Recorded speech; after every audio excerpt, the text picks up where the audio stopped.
Pasca larangan mudik, ruas tol Belmera Medan Kuala Namu tebing tinggi normal.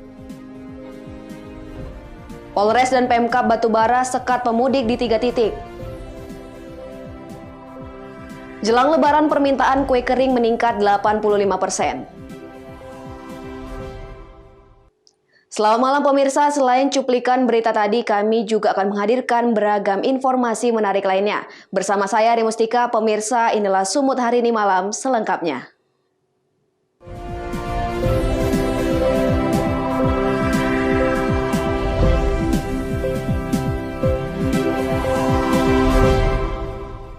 Kita ke informasi pertama pemirsa, memasuki masa larangan mudik, kondisi volume ruas jalan tol Belawan Medan Tanjung Morawa dan Medan Kuala Namu tebing tinggi terpantau normal. Kondisi ini terjadi lantaran belum diberlakukannya penyekatan. Pasca adanya larangan mudik oleh pemerintah yang akan diterapkan mulai tanggal 6 hingga 17 Mei mendatang, kondisi ruas jalan tol Belawan Medan Tanjung Morawa terlihat sepi. Dari lokasi, kondisi di pintu gerbang tol Tanjung Selamat tampak normal dan tidak ditemukan kepadatan jumlah volume kendaraan. Operation Management Departemen Head Jasa Marga Nusantara Toll Road Division Taufikul Hidayat mengatakan, dari data 1 minggu lalu, jumlah volume lalu lintas di ruas tol Belmera tercatat berkisar 76.000 hingga 77.000 kendaraan.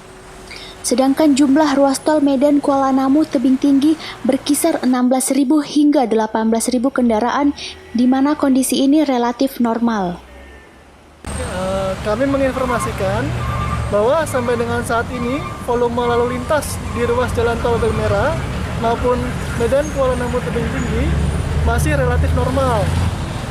Hal tersebut karena belum diberlakukannya penyekatan di sekitar kawasan jalan tol.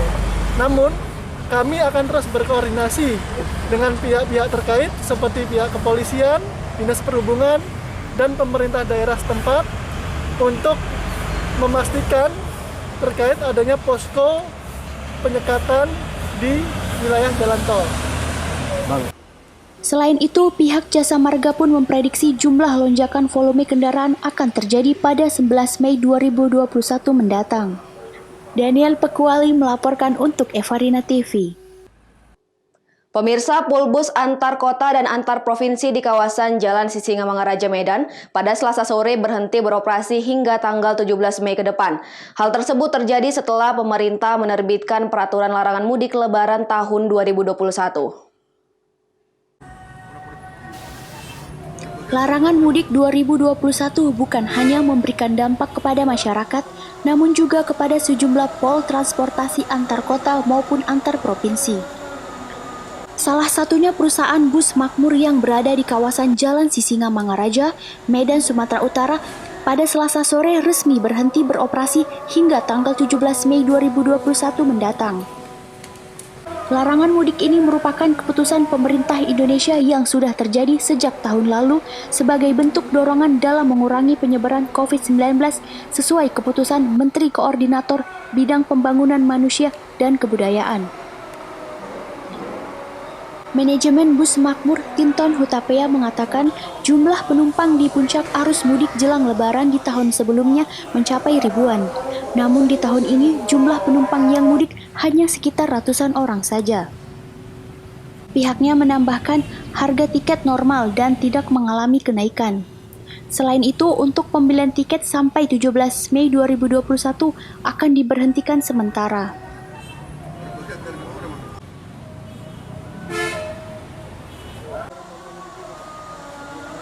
Masih seperti biasa lah, jalan lah. Kalau untuk ini terakhir lah motor kita berangkat. Jadi kalau tanggal 6 semua mobil kita di gudang.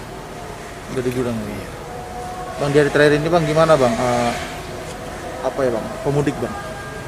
Enggak sama sekali, enggak ada. Ya biasa aja, sepi. Cuman kalau dari Pulau Riau ke sini ya lumayan rame lah. Kalau untuk yang pulang ke Medan mungkin. Kalau dari sini untuk sementara ya masih biasa-biasa aja, masih belum ada lonjakan sama sekali ya. Belum ada bang. Kalau untuk pengiriman barang bang? Kalau pengiriman barang ya lumayan. Banyaklah yang untuk mengirim barang ke Pekanbaru ya, terutama Pekanbaru, Dumai, Kerinci itu masih banyak. kalau untuk pengiriman barang ekspedisi ya. Dengan adanya kebijakan pemerintah tersebut, salah satu pemudik mengatakan memilih lebih awal untuk pulang ke kampung halamannya. Alasannya supaya bisa sempat bertemu dengan orang tua, mana orang tuanya adalah salah satu kebanggaan kalau kita berjumpa nanti di bulan Ramadan. Jadi inilah alasan saya cepat mudik supaya bisa cepat bertemu dengan orang tua. Kalau udah nanti tanggal 6 sudah ditutup oleh pemerintah, tidak bisa lagi mudik kan, seperti itu. Bang, apabila ada penyekatan lebih awal bang, itu gimana nanti bang? Abang sendiri bang? Penyekatan. Ya. Ya kita mentaati pemerintah bagaimana apanya baiknya. Gitu. Kalau ada penyekatan ya kita harus taat kepada pemerintah, apa kata mereka. Bang tadi sudah melakukan swab antigen bang? Sudah ada disediakan oleh PT Makmur. Selama berhenti beroperasi nantinya, penghasilan manajemen bus diperoleh dari pengiriman paket barang logistik guna untuk memenuhi biaya operasional perawatan bus selama disimpan di dalam gudang. Wahyu Pratama melaporkan untuk Evarina TV.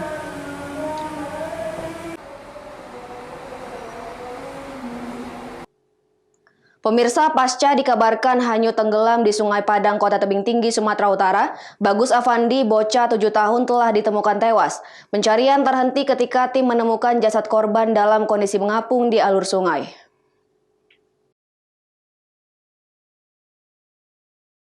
Setelah melakukan pencarian hingga 24 jam, tim SAR akhirnya berhasil menemukan jasad Bagus Afandi pada Selasa sore lalu. Jasad bocah berusia 7 tahun itu ditemukan terseret 1 km dari lokasi korban hanyut di alur Sungai Padang, Kota Tebing Tinggi, Sumatera Utara. Petugas mendapati korban dalam kondisi telungkup di atas air dan tertahan di bendungan sungai.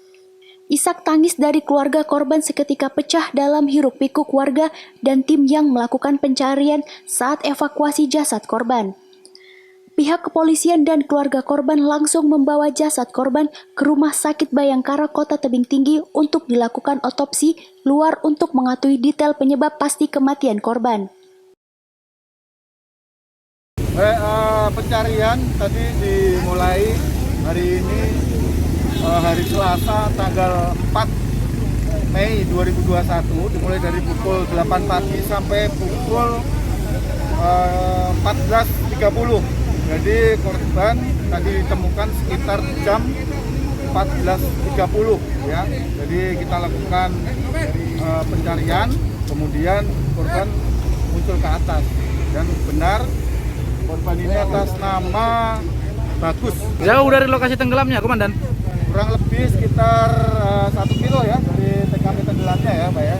Tentunya dimohon kepada orang tua agar lebih mengawasi anak-anaknya khususnya dalam kegiatan bermain ya. Perlu dilakukan pengawasan dan pemantauan sehingga tidak terjadi kecelakaan seperti ini. Kapolres Tebing Tinggi AKBP Agus Sugiarso mengatakan dihimbau agar masing-masing orang tua untuk meningkatkan pengawasan terhadap anak-anaknya agar menghindari anak hanyut dan tenggelam. Tidak hanya itu, pengawasan yang baik terhadap anak-anak dapat menghindarkan anak dari ancaman kejahatan.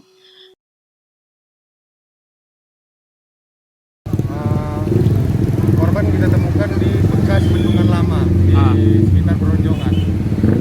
Berarti jauh dari lokasi tenggelamnya? 1 kilometer, lebih kurang 1 kilometer dari tempat kejadian. Posisi korban ditemukan? Posisi korban dalam keadaan telungkup dan terapung.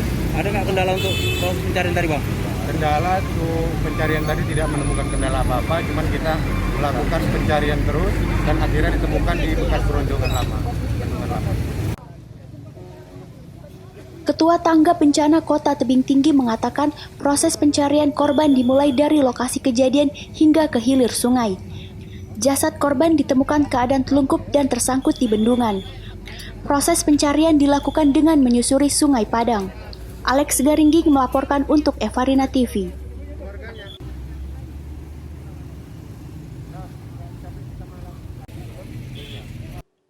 Sumut hari ini masih akan kembali sesaat lagi, tetaplah bersama kami.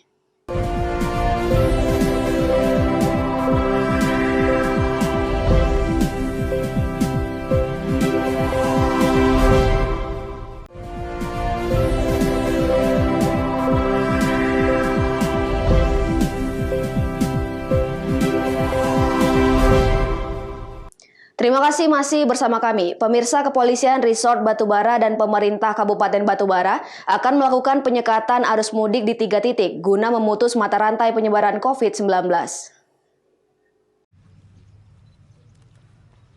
Hal tersebut disampaikan Bupati Batubara Zahir saat menjadi Inspektur Apel Gelar Pasukan Operasi Ketupat Toba tahun 2021 di halaman Mapolres Batubara Rabu pagi. Menurut Zahir, 3 titik penyekatan arus mudik berada di perbatasan Batubara dengan Serdang Bedagai, Batubara dengan Simalungun, dan Batubara dengan Asahan. Nantinya para pemudik yang masuk ke Batubara akan diminta memutar balik dan jika tetap membandel akan dikenakan sanksi sosial hingga sanksi pidana. Berapa titik pos di Batubara ini, Pak? Pospam ada 3 titik. Untuk penyekatan sendiri, Pak, di antisipasi mudik ini, Pak, ada berapa? Yang pertama di pintu masuk kita lakukan checkpoint, ya, tergabung dengan Pak Dandim, dengan Pak Kapolres, dengan pemerintah di pintu masuk utama. Kita mulaikan untuk mengecek karena larangan mudik itu sekarang dilarang untuk mudik mulai tanggal 6 sampai tanggal 17. Kemudian di pos-pos lain juga ada, Pak, ya, di tiap simpang. Kemudian yang lebih kecil itu ada namanya PPKM mikro di setiap desa. Jadi dari manapun dia masuk pasti ke desa. Nah, desa juga kita lakukan PPKM. Itu sudah ada di semua desa yang ada di Batubara. Pak, ada sanksi pelanggaran nggak, Pak? Tentu ada sanksi administrasi, sanksi sanksi sosial, kemudian sanksi denda, terakhir sanksi pidana. Jadi 3-4 sanksi ini akan diberlakukan berdasarkan tingkat yang kita lihat di lapangan. Bandel kali ya pidana lah. Tapi kalau dia masih mau putar balik, tidak memiliki SIKM, tidak memiliki dokumen kesehatan, tapi dia mau putar balik, ya itu kita kasih maaf. Tapi kalau masih bandel, ya kita lakukan tindakan terakhir itu pidana dan denda. Sementara Kapolres Batubara AKBP Ikhwan Lubis mengatakan operasi ketupat tahun 2021 digelar tanggal 6 hingga 17 Mei dengan melibatkan 250 personel gabungan. Ada berapa personil yang diturunkan, Pak, terkait untuk pengamanan lebaran? Itu di pos saja sekitar 109 orang. Dan juga kami bergabung dengan TNI dan juga instansi terkait lainnya, lebih kurang seluruhnya 250 orang. Berapa hari ini, Pak, dilaksanakan, Di Pak? 12 hari, mulai besok tanggal 6 sampai tanggal 17 Mei 2021. Taufik melaporkan untuk Evarina TV. Pemirsa, penghitungan stunting di Kabupaten Nias Utara mengalami penurunan 4,22% pada tahun 2021. Pemerintah Kabupaten Nias Utara terus berfokus pada pembenahan dan pelayanan kesehatan masyarakat hingga desa tertinggal.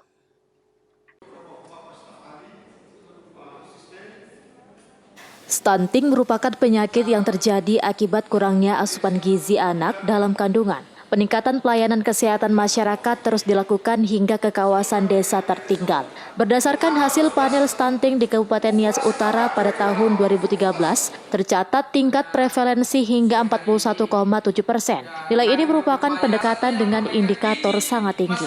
Data yang dihimpun pada tahun 2013 merupakan acuan yang diterima dari 11 kecamatan, 112 desa, dan 1 kelurahan. Peningkatan yang terjadi dalam kasus stunting menjadi fokus perhatian pemerintah Kabupaten Nias Utara. Hingga pembenahan terus dilakukan dengan metode riset hingga pada tahun 2020, nilai stunting turun menjadi 5,67%. Kemudian pada tahun 2021 menjadi 4,22% dengan titik penilaian dari 14 desa.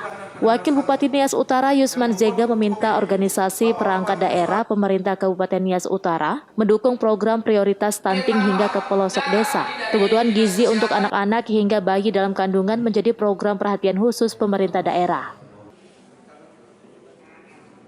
Tentunya kita baru menyaksikan rapat bersama mengenai bagaimana meningkatkan supaya stunting itu tingkat di masyarakat kita turunkan. Maka semua perangkat daerah kita sudah sosialisasikan, camat dan kepala desa. Tentunya langkah-langkah yang harus dilakukan di situ adalah gerakan bersama, termasuk dalam memberi perhatian, makanan, dan pembinaan terhadap keluarga-keluarga yang membutuhkan, sehingga semuanya itu tujuannya untuk menurunkan angka stunting yang mungkin kita di Nusantara selama ini agak tinggi. Ya, kita semua memang sudah sepakat bahwa akan bergerak bersama, dan tentunya anggaran yang dibutuhkan di sini tentunya melalui pemerintah daerah akan memberikan untuk itu sesuai dengan kebutuhan dan program yang dibutuhkan di setiap masing-masing perangkat daerah. Berdasarkan kebijakan luar biasa yang dikeluarkan pemerintah bahwa masing-masing organisasi perangkat daerah harus membentuk program dengan mendorong penurunan stunting. Upaya yang dilakukan harus mengacu pada pengawasan dan penanganan stunting di tingkat desa dengan menjalin komunikasi yang aktif dengan masyarakat. Upaya tersebut diharapkan mampu mengatasi persoalan stunting di Kabupaten Nias Utara sehingga masyarakat dapat lebih sehat khususnya anak-anak dan bayi di dalam kandungan. Ketua DPRD Kabupaten Nias Utara Sukanto Waru mengaku siap mendukung pemerintah daerah dalam upaya menurunkan angka stunting. Kepala Bapeda Kabupaten Nias Utara Bazatulo Zebua dalam acara Rembuk Stunting menegaskan upaya untuk menurunkan angka stunting harus menjadi perhatian semua pihak. Seluruh perangkat pemerintah hingga lembaga DPRD diminta berkontribusi dalam menurunkan angka stunting. Melalui tim yang sudah dibentuk akan melakukan koordinasi kepada seluruh OPD yang terkait untuk mendorong agar program kegiatan yang dilakukan di OPD-OPD terkait ini bisa melakukan berbagai intervensi dalam penurunan angka stunting di Kabupaten Nias Utara. Dari beberapa tahun terakhir, prevalensi stunting di Kabupaten Nias Utara mengalami penurunan. Pada tahun 2018, angkanya secara tingkat kabupaten berada pada 7,12%. Di 2019 turun menjadi 6,02%. Di 2020 turun lagi menjadi 5,67%. Dan barusan pada bulan Februari melakukan pengukuran terakhir untuk balita stunting di Kabupaten Nias Utara, dan hasilnya adalah menjadi 4,22%.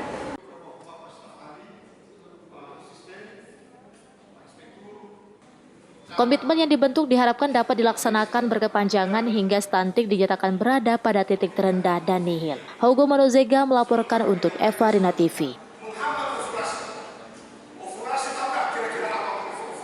Pemirsa, Bupati Serdang Bedagai Haji Dharma Wijaya didampingi Wakil Bupati Adlin Umar Yusri Tambunan melepas keberangkatan tim Safari Ramadan 1442 Hijriah yang akan mengunjungi 51 masjid di 17 kecamatan sekabupaten Serdang Bedagai. Pelepasan dilaksanakan mulai 3 Mei 2021. Sebanyak 288 orang anggota tim Safari Ramadan 1442 Hijriah yang dibagi menjadi 17 tim secara resmi dilepas oleh Bupati Serdang Bedagai Haji Dharma Wijaya didampingi Wakil Bupati Adlin Umar Yusri Tambunan yang digelar di Aula Sultan Serdang pada 3 Mei 2021. Pelaksanaan Safari Ramadan 1442 Hijriah kali ini sedikit unik karena 17 tim terdiri dari berbagai elemen, mulai dari pemerintahan, tokoh masyarakat, tokoh agama, ASN Pemkab Serdang Bedagai, TNI Polri, serta wartawan. Bupati Serdang Bedagai Haji Dharma Wijaya dalam sambutannya mengatakan, kegiatan Safari Ramadan ini hanya dilaksanakan selama 3 hari. Hal tersebut sebagai bentuk kepedulian pemerintah hadir di tengah masyarakat Serdang Bedagai. Ramadan tahun ini kami memastikan bahwa ulama kami menyampaikan bahaya COVID-19, bahwa ini harus disampaikan kepada masyarakat bahwa COVID ini sekarang di Serdang Bedagai lagi zona oranye. Jadi kami mohon bantuan kepada ulama kita yang menyebar ke 51 masjid ini untuk menyampaikan bahwa COVID-19 dan tidak boleh mudik, itu yang kami sampaikan hari ini. Tausiah-tausiahnya menyangkut soal-soal mungkin bahaya daripada COVID-19. Untuk waktu pelaksanaannya Pak berapa hari? 3 hari aja, hari Senin, Rabu, Jumat. Haji Dharma Wijaya berharap para ulama yang mengisi tausiah selama safari Ramadan agar menyampaikan tausiahnya sekaligus mensosialisasikan bahaya pandemi COVID-19. Sebelum berbuka puasa, tim melakukan kunjungan safari sekaligus memberikan bingkisan dilanjutkan sholat maghrib bersama. Turut hadir dalam pelepasan tim safari Ramadan Wakil Bupati Adlin Umar Yusri Tambunan, Ketua DPRD Serdang Bedagai Dr. Rizky Ramadan Hasibuan, Sekretaris Daerah Kabupaten Serdang Bedagai Faisal Hasrimi, Wakapolres Kompol Sofian, Ketua MUI, Ketua FKUB, para asisten, staf ahli dan sejumlah kepala OPD serta tokoh agama dan mubalik yang hadir. Abdul Malik melaporkan untuk Evarina TV.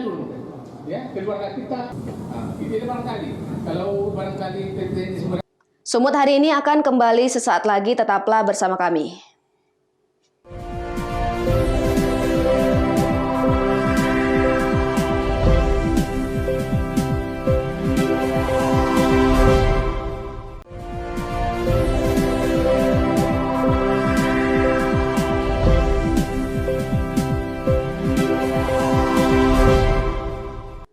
Terima kasih masih bersama kami. Pemirsa, permintaan kue kering untuk Lebaran tahun ini sudah semakin banyak orderan dan meningkat dibandingkan tahun lalu. Walaupun beberapa harga bahan pokok naik, namun harga penjualan kue tidak mengalami kenaikan. Setelah sempat mengalami penurunan di tahun sebelumnya, orderan permintaan kue kering untuk Lebaran di tahun ini mulai meningkat. Lebaran tahun ini merupakan yang kedua sejak pandemi COVID-19 melanda. Salah satu inovasi dari pengusaha rumahan kue kering di Kabupaten Simalungun, Sumatera Utara, yaitu dengan membuat sistem penjualan paket kue. Inovasi ini terbukti membuat peningkatan orderan dibandingkan menjual dengan sistem per kilogramnya. Dengan sistem 4 dan 6 paket jenis kue membuat konsumen lebih tertarik dan harga lebih murah dibandingkan membeli per kilogramnya. Untuk harga mulai dari Rp130.000 hingga Rp180.000 tergantung jenis paket yang diorder. Orderan yang datang tidak hanya dari Kabupaten Simalungun, melainkan dari Kota Pematang Siantar, Medan, Tapanuli, hingga ke Pekanbaru, Provinsi Riau. Walaupun beberapa harga bahan pokok naik, pedagang tetap menjual dengan harga normal dan tidak melakukan kenaikan. Malamnya, alhamdulillah sekarang. Kalau untuk harga, Bu? Harga nggak naik, tetap. Bahan baku gimana, Bu? Ada yang stabil, ada yang naik. Kita di sini ada berapa jenis kue, Bu? Yang di apa? 20 jenis. 20 jenis. Kalau untuk penjualannya, Bu, dibanding tahun lalu kira-kira naik berapa persen? Ya dibanding tahun lalu ya sekarang 85% ada. 85% dari yang sebenarnya sebelum pandemi ya? Iya. Kira-kira ada berapa ratus kilo kita jual sampai hari ini, Bu? Ya masih masuk orderan 500. Selesai pengerjaannya kira-kira kapan? Nanti seminggu lagi Lebaran. Dimulai? Seminggu sebelum puasa. Seminggu sebelum puasa, seminggu sebelum Lebaran, iya. Bu, ya? Ini kemana aja, Bu? Ada pesanan, Bu? Pesanannya ada ke Medan, ada ke Pekanbaru juga. Kira-kira peningkatan penjualannya dari tahun lalu kira-kira menurut Ibu apa? Peningkatan sekarang? Iya. Apa kira-kira penyebabnya itu? Ya pertama kan pandemi semalam itu kan takut. Sekarang kan orang kan udah mulai pinter lah. Walaupun di rumah kan mau makan makanan juga. Sistem pemesanannya online juga boleh, Bu? Ada di online kan, ada yang pemesanan langsung. Faktor lain adanya peningkatan yaitu karena ekonomi masyarakat sudah mulai tumbuh. Pedagang membuat 20 jenis kue kering dengan sistem pesanan terlebih dahulu dan kue yang paling diminati seperti jenis nastar, bola coklat, istana lezat hingga ceri. Pentanews Sembiring melaporkan untuk Evarina TV. Pemirsa, Bank Indonesia Kantor Perwakilan Cabang Pematang Siantar, Sumatera Utara menyiapkan 2 triliun lebih untuk memenuhi kebutuhan uang tunai di 6 kabupaten dan 2 kota, khususnya selama Ramadan dan Hari Raya Idul Fitri 1442 Hijriah. dan juga Wakil Bank Indonesia Kantor Perwakilan Cabang Pematang Siantar Sumatera Utara selama bulan Ramadan dan Hari Raya Idul Fitri 1442 Hijriah di tahun 2021 siap melayani kebutuhan uang kartal kepada masyarakat. Penyebaran uang kartal didistribusikan melalui perbankan di seluruh wilayah kerja Kantor Perwakilan Bank Indonesia Pematang Siantar, meliputi sisi batas Labuhan, diantaranya Kota Pematang Siantar, Kabupaten Simalungun, Batubara, Tanjung Balai, Asahan, Labuhan Batu Utara, Labuhan Batu, dan Labuhan Batu Selatan dengan menyediakan 118 loket layanan penukaran uang di 20 bank.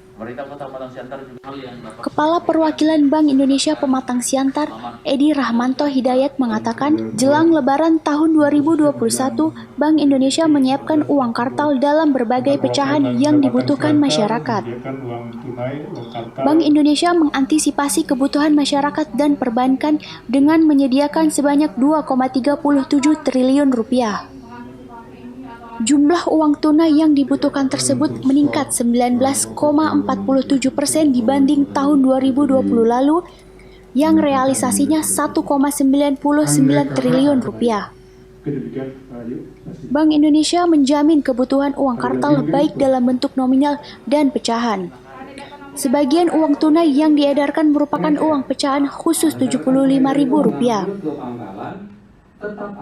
Jadi untuk Lebaran tahun ini, Kantor Perwakilan Bank Indonesia Pematang Siantar menyediakan kebutuhan sekitar 2,37 triliun rupiah untuk diedarkan kepada masyarakat melalui perbankan yang ada di wilayah Kantor Perwakilan BI Siantar di 8 kabupaten kota. Angka tersebut tadi meningkat sekitar 20% dibandingkan dengan realisasi penarikan yang dilakukan oleh perbankan pada tahun lalu. Boleh jelaskan Pak wilayah-wilayah mana saja itu tadi Pak? Wilayahnya meliputi tadi Kabupaten Simalungun, Kota Pematang Siantar, Batubara, Tanjung Balai, Asahan, Labuhan Batu Utara, Labuhan Batu, dan Labuhan Batu Selatan. Nah, bagaimana masyarakat memperolehnya? Tentu saja untuk kali ini karena kami Bank Indonesia belum melakukan kegiatan kas keliling kepada masyarakat langsung di tempat keramaian, masyarakat diimbau dapat menukarkan atau memenuhi kebutuhan uang lebarannya ke perbankan yang ada di 118